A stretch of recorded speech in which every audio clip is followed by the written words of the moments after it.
Welcome back, ladies and gentlemen, to Simple Math. This is Between the Numbers. We are back with our second half of the background checks.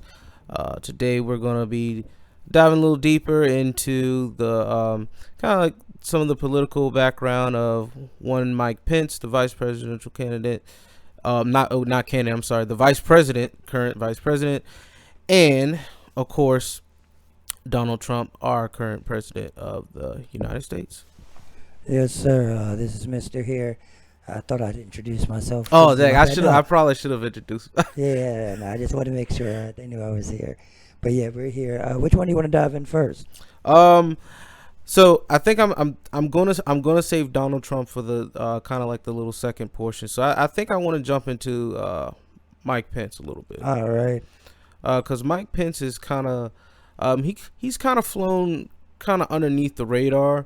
He seems very just his general nature on TV. He's very, very stern, but very kind of like understated, kind of soft spoken, it seems.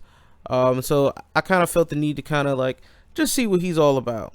Yeah. So Mike Pence, and this is obviously all his, hometown little. I'm excluding all the stuff when he was 12 and 15. Yeah, exactly. You guys can find that information for yourself. His more recent history. But his more recent history. He kind of got his start. He was a host of a conservative talk show in the 90s.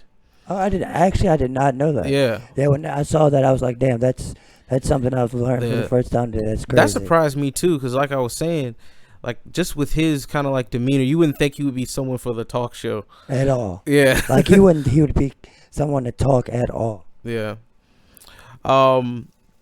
So secondly, his first major jump was he was the governor of Indiana and a member of the House of Representatives for Indiana from 2001 to 2013, the governor from 2013 to 2017. Yeah, and that's when he, of course, was. So he was pretty much from House of Representative to governor to vice president of the United States. Correct. That's his most recent political path in the last 20 years, which is actually pretty quick. Yeah. You know what I'm saying? That's in perspective, that's actually a really quick kind of trajectory. You know what I'm saying? For somebody who wouldn't necessarily have ran for president, I don't think. Yeah. But then that's your opinion. Right. Obviously. Yeah. So some of this, as during his tenure in the House of Representatives, just some of his stances were as follows. He did oppose the federal bailout in 2008, and I'm sure you all know what that is. As far as when the economy crashed, the government based the stimulus package. Yeah, that was the first stem. Yeah, that was the original stem. Yeah, OG stem. OG stem. People did get like $300 when that happened too. Yeah, I do remember that. Yeah, I was only in 8th grade, so I was not eligible for that stem. Right. So now Mike Pence has one of his biggest, I guess ideals or government entities that he's most opposed to is definitely the Planned Parenthood. Yeah, Planned Parenthood isn't a government entity, but I know what you're saying. Yeah, one of his strongest morale beliefs is he's one of those staunch anti-abortion, pro-life, anti-Planned Parenthood people. And in 2011, he was actually one of those people that was threatening to be okay with the government shutdown because of, you know what I'm saying, just because they wouldn't, defund or get rid of Planned Parenthood. Yeah. Yeah, that was. I mean, obviously, at that time, you could only imagine the blowback was ridiculous. Oh yeah, definitely. Yeah, because obviously that issue in and of itself is always going to be a trigger. Now, going into, because I think how he performed as governor could give us a little deeper insight, because this is him, handling the reins, period, Yeah. the oversight. Um, Now, he is a part of the Tea Party movement, so he's super conservative when it comes to government. He is definitely seeking, his philosophy behind government is to cut spending. Yeah. That's pretty much his book. Now, when he was in Indiana, he actually had governor of Indiana. He initiated the largest tax cut in state history in 2013 to a tune of $1.1 billion. Golly. So he's effective. Yeah. That's one thing I guess that can be said about Mike Pence and his beliefs and him actually doing something about it. Yeah. He's effective. He knows what to do without having to be loud about it. And I guess that's one of the big reasons Trump did pick him as a running mate. Yeah. They're very flipped personalities, but with congruent ideals. Yeah. I can agree with that. Yeah. I think that they're that balance, Yeah. I think that's kind of like obviously I'm not going to try not to get too opinionated, but I think that's one of the main reasons why their platform was able to sustain itself, because they, conservatives, no matter, who perceived the president the way they perceived them, he was the constant, Yeah. It's kind of like he legitimized the ticket, essentially. Yeah. He legitimized the ticket to the party. But like we said, we can't get to... Obviously. Yeah. Just going forward here, he did sign into law Indiana's first pre-K funding program. By 2016, Indiana's economy had a surplus of $2 billion. Now, critics claim that state wages remain under the national average, but a surplus nonetheless. What I do know, unemployment fell by half during his 4 years as governor. And I'm getting this from whitehouse.gov, by the way. Hey, which, I mean, it's the truth. You know what I'm saying? That is the truth. Like I said, Mike Pence is effective. Yeah. Now, what I'm going to talk about next, this is pretty much his biggest, I won't say claim to fame, but this is kind of where he made his mark on in the political landscape. Yeah. The Religious Freedom Restoration Act of 2015. Which? What this act did was it banned government from intervening when businesses turn people away for religious reasons. This is where he kind of, obviously he is a very outspoken Christian man. Yeah. And he's made that very clear. There was a quote, I forgot where I was reading. He was saying he sees himself as a Christian first, a Republican second. Yeah.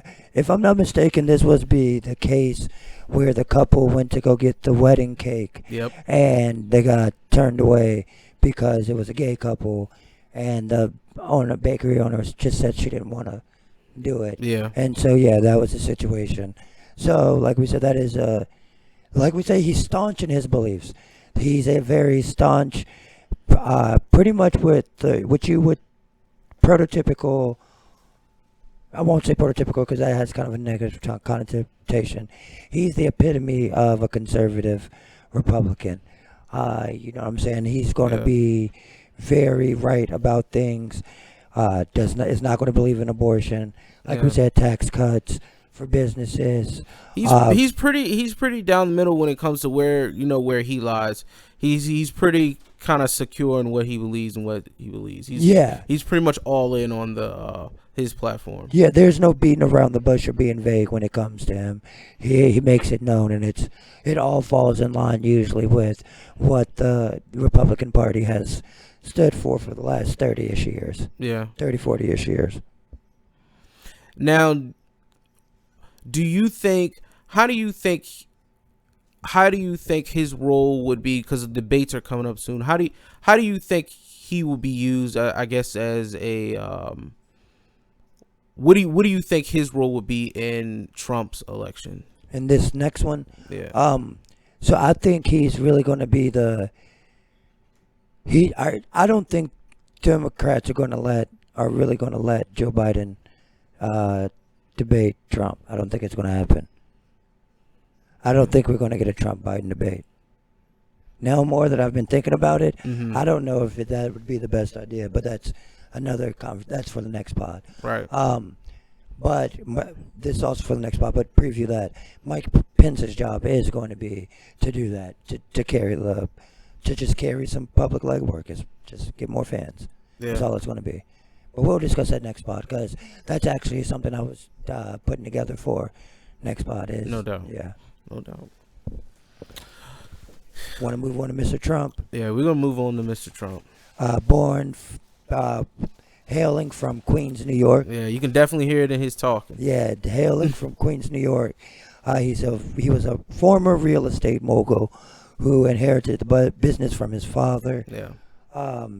And he pretty much just went and said he was going to run for president. Yeah. And he did it. He won the nomination, and now he's the current president of the United States of America. Yeah. And he was actually just to the jump he made really changed I guess I think the viewpoint on politics. On presidency, maybe. On presidency. Yeah. Presidency. On presidency. Because Arnold Schwarzenegger still was the governor of California, right? Yeah. Yeah. Now Trump, I want to back up a little bit just to kind of go back into a little bit more of his mantra, and based off of a little bit further in his background. There was a controversy about his college attendance that people are not. Oh, what was that? That was been swept under the rug. Oh. Now, I'm telling you, I lied to you not. You can go to.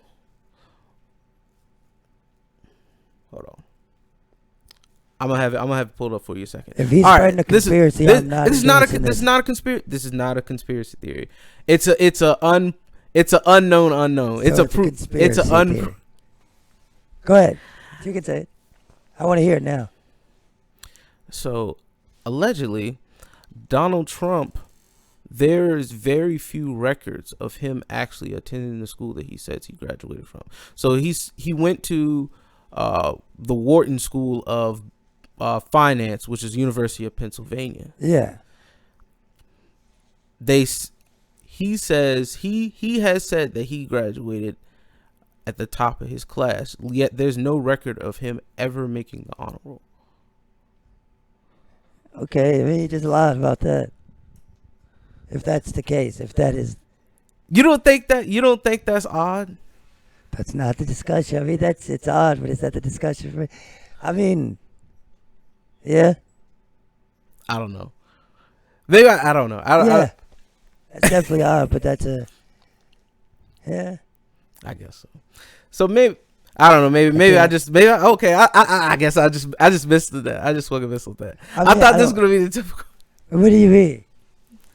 I don't know. I just thought that that doesn't. What is that? Like is that not a big deal? Like people like I don't know. Like that kind of like if I don't know. Maybe if it's true.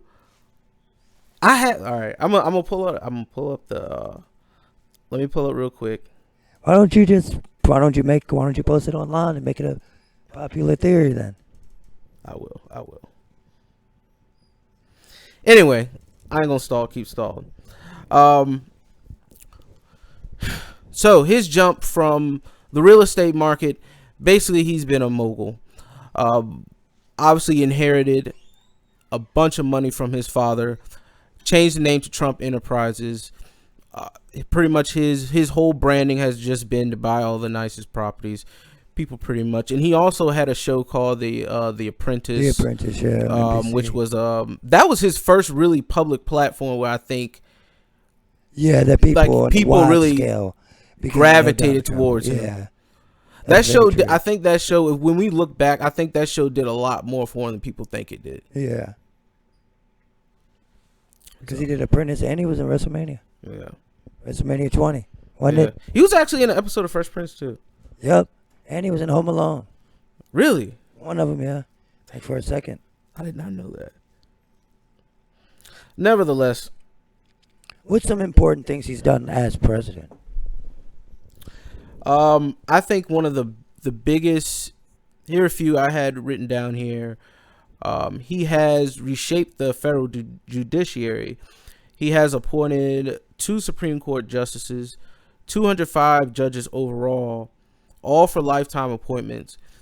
He appointed 53 judges on 13 U.S. circuit courts, and this is only in his first term. Just to put in perspective, President Obama appointed 55 circuit court judges in his whole 8 years combined. Yeah. So you know what that means? Exactly. So looking forward to the election, he's definitely trying to leave a lasting impact. Yeah. Because at the end of the day, the judiciary system. The judiciary system has the final say when it comes to law and how they, how things get that's really pretty much all of it. That's pretty. When that gavel hit, that's pretty much that's it. And by like you said, by appointing people whose tenure is going to exceed his, it leaves his stamp. But not only that, it helps him pass laws and such. Just now, with him having those justices that are going to vote right, you know what I'm saying, on the Supreme Court, pretty much aligned with his views every time. That's always going to be in his favor as far as pretty much checks and balances goes. Yeah. It kind of skews checks and balances. That's kind of how that works, no matter what, though. Yeah. But it's definitely I think it's definitely gonna have an impact, especially if possible. If Biden were to win, that would obviously be something that would be a bit of a hurdle for him, as one would assume. Yeah. So, depending on how the coin flips.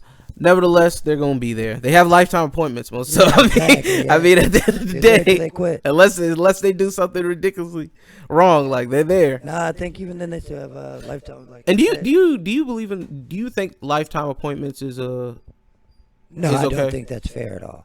I think that's exactly how, like we said, leaving stamps happens. Whether good or bad, there should always be the opportunity for refreshment. I feel like in politics, and that's what we lack, and we lack that because we allow these extended terms of tenure in pretty much every office, except for like the Senate. You know what I'm saying? Everywhere that doesn't, the things that don't really matter but kind of matter, like, you know what I'm saying? The Senate is like the class. Like, all right, the teachers say they think of the class rules. Sitting in the House, they think of the class rules, but the teacher still has to approve them. You know what I'm saying? They still have the final say, and that's the Supreme Court. And you know what I'm saying? You get it's a lot more power in appointing Supreme Court judges than most people realize. Yeah. Well spoken, Mister. Thank you. Trump also established the Space Force, which compared to everything else that's been going on the past few years, kind of has been not swept under the rug, but kind of understated. Yeah, there's a Space Force now. Yeah, we do have Space Force. It's the 6th branch of the United States military. I'm not really sure what the objective of the Space Force is, because nobody, owns space, but we have a Space Force. I don't know, man. I can't believe he actually, and he was actually able to accomplish the beginning of building the wall between America and Mexico, which was one of his biggest parts of his platforms of his first run, his first campaign. Yeah. So he's like I said with Pence, Trump is one of those people that definitely is able to do what he is able to accomplish the things he wants, because one thing we haven't gone through is the myriad of people that have been hired and fired by the Trump campaign. Trump has it's up there. The number of people that have worked for the Trump campaign is up there, and then on top of that, there's a lot of people who have worked for the Trump campaign that have also been convicted by, or been charged by the FBI or Yeah. other agencies like that, and that's a large part to do with Trump's first presidency, the one we're in now, has been not marred, kind of been ran by investigations, whether it be Russia probing or him just doing something, or Yeah. just it's always been investigations. So there have been a lot of people that have ended up either jobless or in jail for a lot of part. Even people that started off as personal lawyers for Trump are now in jail, and Yeah. because of things that have gone down during the presidency. Yeah, and I think I don't know. It just it's hard not to. I can't really have an opinion. I guess I can't really have an opinion on it. All I would say is like it definitely makes you question everything. I mean, it's just like you said, it's not just like it's one person. It's multiple people. Yes. It makes me wonder like how deep is he really into like what's really behind the curtain? I guess we'll see eventually.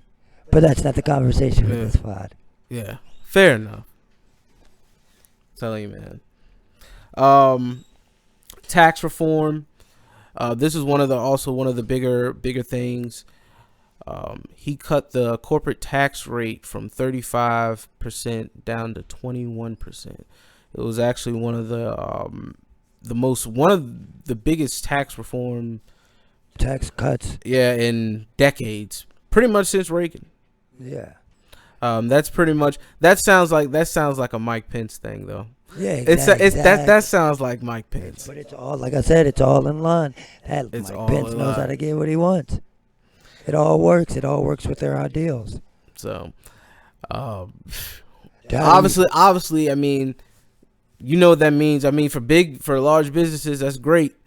Just hopefully that'll trickle down like they say it trickle-down will. Economics. That's what they believe in. Like that. I Yeah. guess that's how we can start wrapping this up. Is that when it comes down to how do they affect people directly, it's the hope that trickle down economics will work and suffice for everyone through giving these businesses the tax cuts. Their personal beliefs as far as like social programs, they both don't really necessarily have very strong ones. Yeah. Like Trump has never really come out and said I hate food stamps, I hate social. You know what I'm saying? Right. We say we can't say anything too much on that. What their real focus is and always has been kind of foreign relations, but through business. Trump pulled out of the World Health Organization because of that's something we skipped, so we're not going to be wrapping up. Bring that back. The coronavirus pandemic is something that has also been a narrative of Trump's presidency. It has now come to light that he did know the scale at which it would occur and just wanted to not panic the public and kind of keep the hype down, so to speak. Yeah. So that is recently coming out.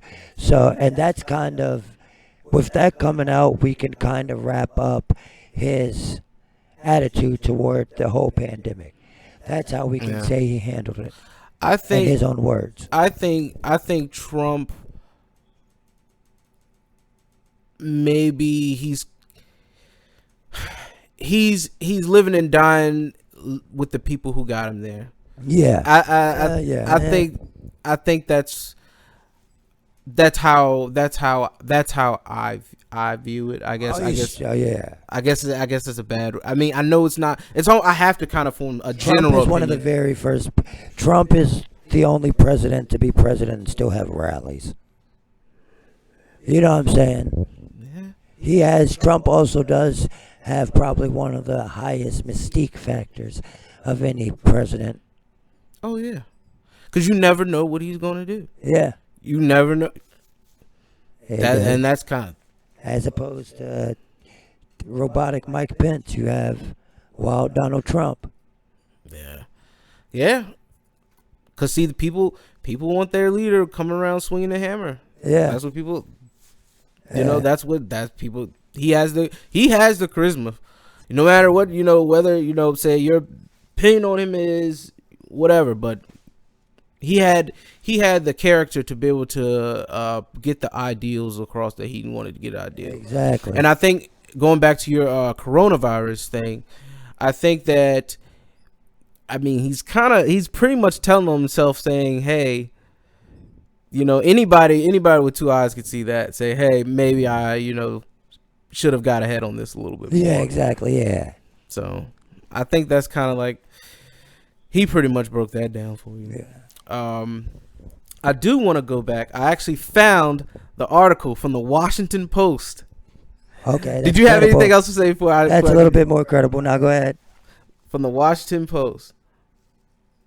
The article is titled "It's the 50th anniversary of the day Trump left college and faced the draft." Now, let's see. I'm going down here. Let's see. All right. So here's I'm gonna read you a little excerpt from this article. The cult of personality that has lately formed around Trump has used his acceptance into Wharton to derive, in some very broken math, to derive that he must be a genius with an IQ of 156 to have studied at the Ivy League Business School. Trump has never dispelled the idea, though the few anecdotes he has shared from his time at Wharton sometimes conflict with recorded history. And more often, Trump speaks of Wharton with no details at all, almost as an empty token of his brilliance and success. It became almost his mantra as he campaigned for president, repeated over and over, swelling crowds in different cities. Trump goes on to say he went to Wharton School of Finance, best business school in the world, blase, blase. Now, and let's see, you graduate from a great school. Trump told the Globe he graduated from a great school. Trump told the Globe as he launched his presidential campaign in 2015. The Daily Pennsylvanian, going ahead here. This is obviously a newspaper in Pennsylvania. Once tried to find people who knew Trump at Wharton College. Of the 13 classmates, and these 13 classmates would have been in the graduating class of 1968 when Trump was alleged to have graduated. Only one remembers seeing Trump at all on campus out of the 13 people that they were able to reach. And so he was there.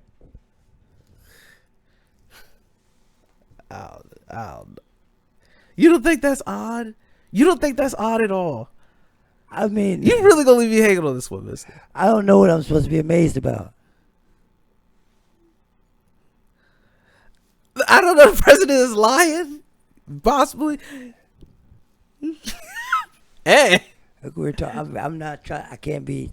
Yeah, biased. Fair enough. Fair enough. Look, we were talking about that. You said the president is lying. Like, gosh, I don't know. Maybe that's just me. All right, I just took the L on that one. Then. Yeah, maybe. Mister not giving no ammo. I don't know. Like, no, I don't know. I guess so. Damn, the president's lying. The president's lying for real? He really ain't go to college. Swear to God. I don't doubt he didn't go to college. You hear the way he talks? God, man. You hear the way he speaks? It's not necessarily the most elegant thing in the world. Fair enough. Well, I guess we go call. But it's not going to college is not a requirement of being president. No. Are you asking or are you saying? No, but I mean, I don't know. I kind of would want my president to have some, like, high school degree is pretty good. Well, if that's the case, I think that's a good stopping point for this pod. I'm saying though, if that's the bar. Like he even said he went to Harvard or anything like that. University of Pennsylvania is a Ivy League school. You really think he's come on, man? You think